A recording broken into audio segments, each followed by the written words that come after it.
आज हम बात करेंगे मेवाड़ के महाराणा सांगा के अंतिम युद्ध के बारे में। तो अब हम अंतिम युद्ध के बारे में जानकारी आपको देते हैं। महाविनाशकारी खानवा का युद्ध 17 मार्च 1527 को आगरा से 60 किलोमीटर दूर खानवा गांव में बाबर एवं राणा सांगा के मध्य लड़ा गया था। पानीपत के युद्ध के बाद बाबर द्वारा लड़ा गया यह दूसरा बड़ा युद्ध था। महाराणा सांगा का अंतिम युद्ध बाबर के साथ बयाना भरतपुर राज्य में हुआ। विक्रम संवत 1583 20 अप्रैल 1526 को बाबर ने पानीपत की प्रसिद्ध लड़ाई में सुल्तान इब्राहिम लोधी को हराकर दिल्ली पर अधिकार किया। अब उसे भारत का सम्राट बनने के लिए राणा सांगा से युद्ध करना जरूरी था। इधर राणा सांगा भी बाबर को हरा भारत का सम्राट बनना चाहते थे। इस युद्ध के कारणों के विषयों में इतिहासकारों ने अनेक मत हैं। पहला, चूंकि पानीपत के युद्ध के पूर्व बाबर एवं राणा सांगा में हुए समझौते के तहत इब्राहिम के खिलाफ सांगा को बाबर के सैन्य अभियान में सहायता करनी थी, जिससे राणा सांगा बाद में मुकर गए थे। दूसरा, राणा सांगा बाबर को दिल्ली का बादशाह नहीं मानते थे। इन दोनों कारणों से अलग कुछ इतिहासकारों का मानना है कि युद्ध बाबर एवं राणा सांगा की महत्वाकांक्षी योजना का परिणाम था। बाबर संपूर्ण भारत को रौंदना चाहता था, जबकि राणा सांगा तुर्क अफगान राज्य के खंडहरों के अवशेष पर एक हिंदू राज्य की स्थापना करना चाहते थे। परिणाम स्वरूप दोनों सेनाओं के मध्य खानवा नामक स्थान पर भयंकर युद्ध हुआ।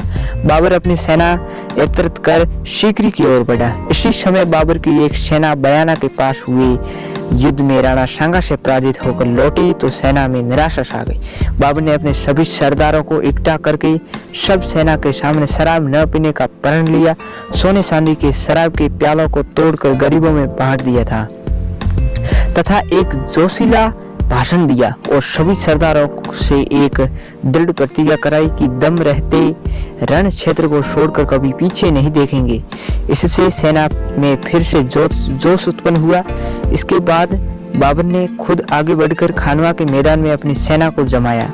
राणा सांगा की सेना देर से पहुंची, अतः जल्दी में न तो सेना का अच्छा तरह जमाव हो सका और न ही लड़ने का अच्छा सुरक्षित स्थान प्राप्त हो सका। ऐसी स्थिति में चैत्र शुद्ध 14 विक्रम संवत 1584 17 मार्च 1527 को प्राप्त दोनों सेनाओं के बीच भयंकर युद्ध शुरू हो गया। राणा सांगा के साथ महमूद लोधी यानी इब्राहिम लोधी का पुत्र की सेना, राव गंगा जोधपुर के, पृथ्वीराज आमेर, भारमल ईडर, वीरमदेव मेड़तिया, रावल देवलिया, कुंवर कल्याणमल यानी बीकानेर के राव जयसिंह का पुत्र आदि शासकों की सेना थी। इसके अलावा रावत रतन सिंह कांगलोट, रावत जोंगा, सांगण देववोत, सोनगरा रामदास, झाला अज्जा, रायमल राठौड़, जोधपुर की सेनाओं का मुखिया वीर सिंह देव, खेतसी, दिलीप परमार आदि महाराणा के साथ थे।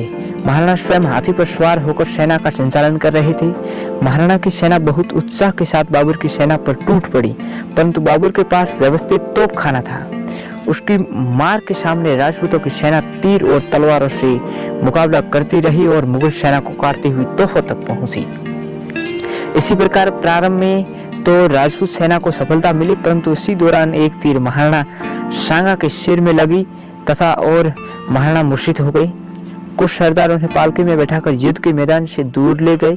इससे बाबर की सेना में जोश और राजपूतों में सेना में कुछ निराशा छा गई। झाला अज्जा ने महाराणा के सब राज्य चिन्ह धारण कर युद्ध संचालन में अपने प्राण दिए, परंतु इस युद्ध में राजपूतों की हार और बाबर की जीत हुई। युद्ध क्षेत्र में राणा सांगा घायल हुए, पर किसी तरह अपने सहयोगियों द्वारा बचा लिए गए। खानवा युद्ध को जीतने के बाद बाबर ने गाजी की उपाधि धारण की थी और बाबर ने यह युद्ध एक इसी प्रकार योजना से जीता था, तब जाकर ये युद्ध जीत पाया था। कुछ समय पश्चात विक्रम संवत 1584 यानी 30 जनवरी 1528 को कालपी नामक स्थान पर 46 वर्ष की आयु में अपने किसी सामंत द्वारा विष दिए जाने के कारण महाराणा का स्वर्गवास हो गया।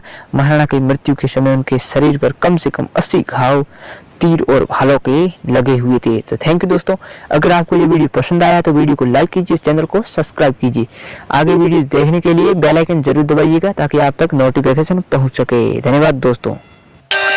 For more updates, subscribe to our channel, click the show links and enjoy watching the videos.